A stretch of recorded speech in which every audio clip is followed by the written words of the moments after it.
what actually moves the needle when it comes to growing your business? You know, everybody says that you just need more marketing, but what if that's not actually the problem?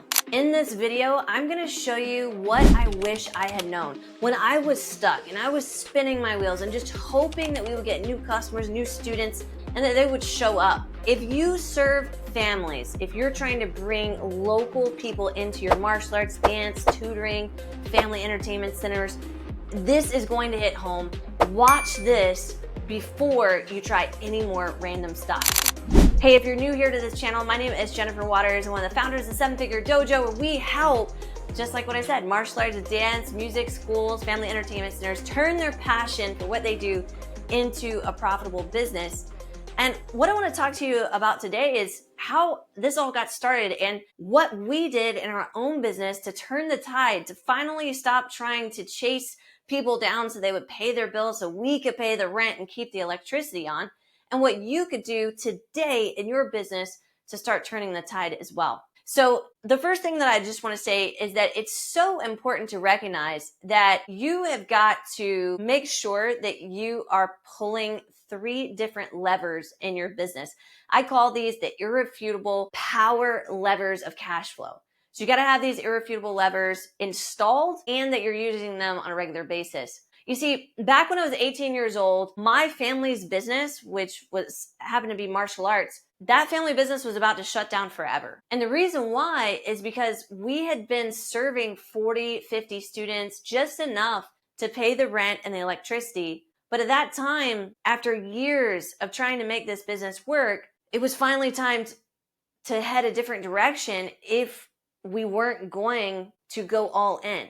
Fortunately for me, my mom, my dad, and myself, we said, you know what? We can do this. We can figure out the mentoring that we need to get in order to level up, which we did. And then once we got that mentoring, it wasn't just about learning information. It was about actually implementing what we learned. And shortly thereafter, about 4.5 years later, we were looking at, instead of us just making a few $1,000s a month, we were making over $1 million a year. It significantly changed our lives. Fast forward to today, we've had 15 years with that particular business, that particular location, always hitting multiple 7 figures, going above and beyond that 7-figure point. But how did we get there? What were the steps that we actually had to put in place in order to make sure that we weren't spinning our wheels forever? The first power lever that we pulled was price. And this is the lever that I recommend pulling for any business that starts working with us. Which, by the way, if you find this information helpful, there's a link in the description. And if we can be of help to you, feel free to click it. It'll give you a few more details and we can go from there.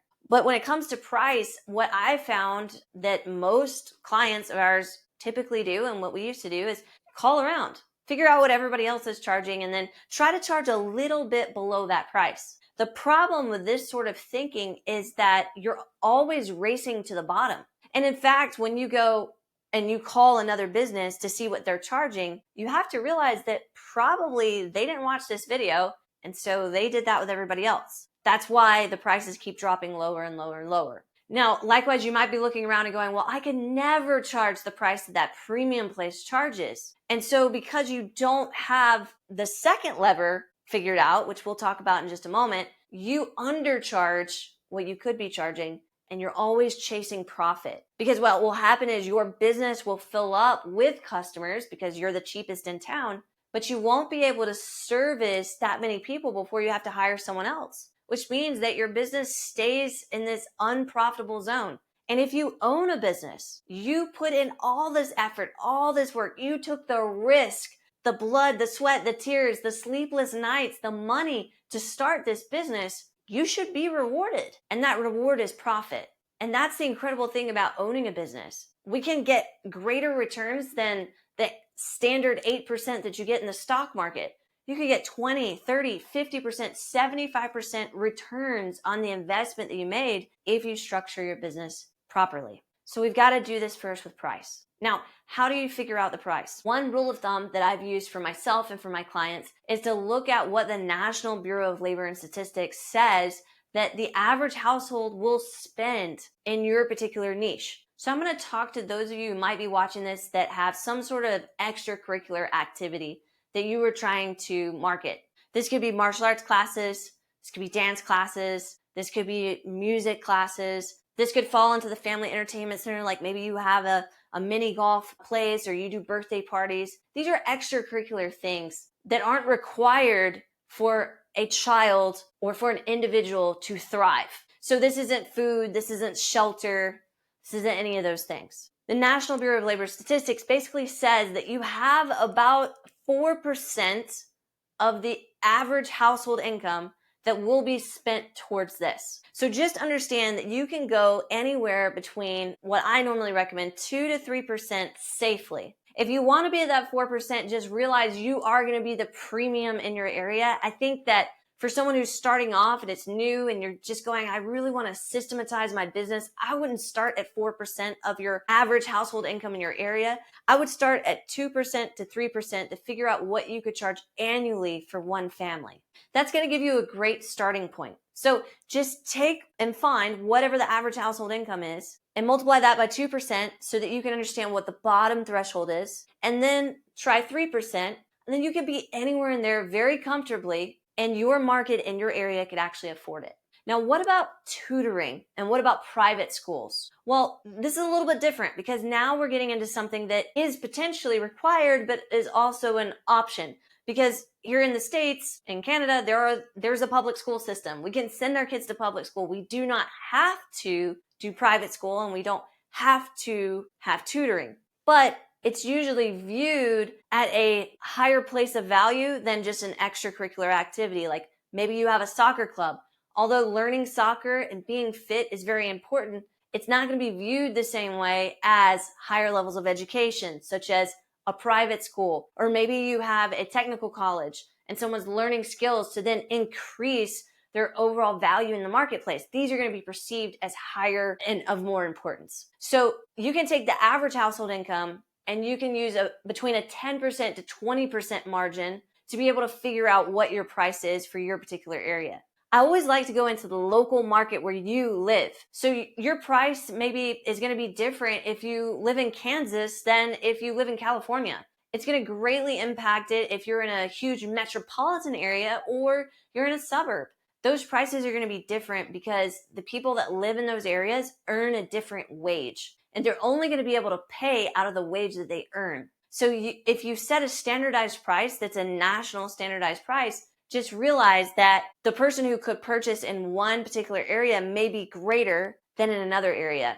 This is why if you look at huge chains like Starbucks or Target, a lot of times those chains are all grouped in the same area. And the reason why they're grouped in the same area and not in the middle of nowhere is because these companies spend millions, if not hundreds of millions of dollars a year, strategically planning these locations based on the demographic of the customers that are there so that their business can be successful. And if you've chosen that particular location because maybe that's where you grew up, or maybe the location where your school is because that's where it's always been, you probably didn't choose it the same way that Starbucks or Target chose it. You probably just chose it out of convenience. And because of that, the price that you're able to charge is going to be directly reflective of the average household income in that area. So 10 to 20% for higher education. If you run a tutoring center, if you run something where you're teaching a skill set like coding or something like that, you're going to fall a little bit higher than the extracurriculars, but a little bit lower than the private schools or the higher level educations like the technical schools. So you're going to be somewhere in that 4 to 10% range. And again, this is all backed by the National Bureau of Labor and Statistics. This is data that they put out every single year. So you're not relying on hearsay. You're not relying on calling up somebody else and trying to reflect the pricing that they've given you and trying to undercut them. You're actually going, what can my market actually afford? So hopefully that's making sense. If it is, do me a favor, hit the like button and hit subscribe if you haven't already, because we're going to be moving forward and talking about the second power lever that you really need to make sure that you're pulling. So the second one is product. You have to get what you do productized. See, when we were really moving forward with our martial arts school back in the day, we used to allow everybody to attend whatever class they wanted. And we had a very unstructured way of tracking how many classes they came to, how fast they would move from one belt rank to the next. It kind of was an individualized process for each individual student. And typically when you get started in business, you justify this in your head and you say, well, yeah, I've got to make sure that every person knows that they are an individual and they're valued and I can customize everything. But think about it. The businesses that actually charge the most in our economy, that do more bespoke or customized plans, are going to be people that are charging $50,000, $100,000 just to work with them. These are going to be your lawyers. These are going to be architects. These are going to be people that are going to spend one-on-one time customizing whatever it is that they offer. And it's going to be bespoke. It's going to be specialized for that individual client. But because there is that one-on-one time, they're charging a premium price. If you are an extracurricular type of activity, you're not going to be able to charge a premium price like that and have people pay it. So what you've got to do is you've got to go, what can I offer that applies to the majority of people that they can actually complete and they can actually do? For example, in my martial arts schools, we understand that most people are not going to come every day, and most of them are not going to train 2 times a day, and most of them are never going to be a competitor and fight in MMA or kickboxing just like myself. Most of them are in fact going to be children that are going to take classes, not even adults that are going to take martial arts classes. And most children are only going to take 1 to maybe 2 classes a week, because we are just one of many other activities that they're going to be doing in their childhood. And so when we understood those things, we could start going, okay, how do we change this child's life? Because we're marketing primarily to children. Although we do have adult classes, we're marketing primarily to children. How do we change their life, still show a transformational and have a transformational experience, but at the same time create the same experience for many different people? So if you came through a year ago, it would be relatively the same experience that someone today is having. Once we productized what we offered, it became so much easier to sell, because we weren't having to memorize and we weren't having to change things for different people, because we had productized that service. And that is going to be the next lever that you're going to need to pull. The easiest way to do this is to start thinking about what are the commonalities that most everybody has when they come in. If you have a class-based program, how many classes are typical for somebody? If you're doing birthday parties or you're having some sort of birthday party building, what are the things that most people want when they book a birthday party? How many kids can come to that birthday party? If you are a private education, like you have a private school or something like that, what are the most important fundamentals? Like, for example, the private school that my son goes to,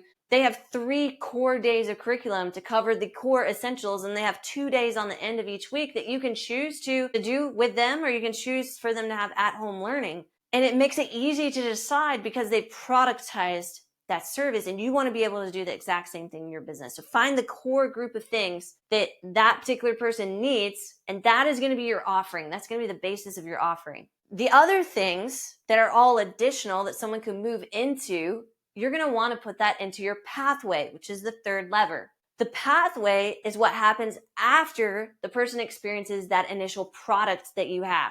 So if I have someone experience that product and they have a great experience, I want them to continue on the pathway to move on to greater things that produce more value for them, and that most of the time produce a premium price for me. So I can charge a premium price and I can receive that cash flow. Of course, they've got to have exceeding value. You can't just say, oh, if you want to continue, it's going to be extra. There has to be additional value that you're creating. It doesn't have to be a lot. This is where a lot of people can get off track. I know we used to do this as well. We used to go, well, if they were coming to 2 classes a week, we need to offer them 5 classes a week, because they're going to value the time. That's not what people value. People value a different experience. So if you can give them a slightly different experience, and that different experience literally can be aesthetically different. In other words, if you have your students wear a certain shirt color because they're in whatever the first program is, the second program, they wear a different shirt color or a different gi or whatever it is, and they get a slightly different experience because they're also going to get something additional in that pathway. It doesn't have to be a lot, but it can be simple things like this that allow you to charge more and keep them longer. And when we can charge more and keep them longer, we can actually improve that lifetime value of that particular customer, which means that when we go and spend money with marketing or advertising, it allows us to be able to acquire that customer. We know exactly how much it costs to acquire the customer. When we do that, we can predict our growth. And we know that if we acquire a customer for, I'm just going to say this may not be yours, but let's just say we can acquire a customer for $500 and their lifetime value is $5,000, I will do that all the time just because I know if I can go and acquire them, I can make a huge profit and get a great amount of return on ad spend just from that one simple thing. These are the three things, the three different levers that we pulled in our business to take it from a few $1,000s a month to doing multiple seven figures. And this is what I would recommend for anybody that's trying to figure out this game of business. If you are interested and you want to know a little bit more about how our clients have actually done this in their own businesses, make sure you watch the next video. Or if you want to see how to apply the marketing concepts, just watch this other video.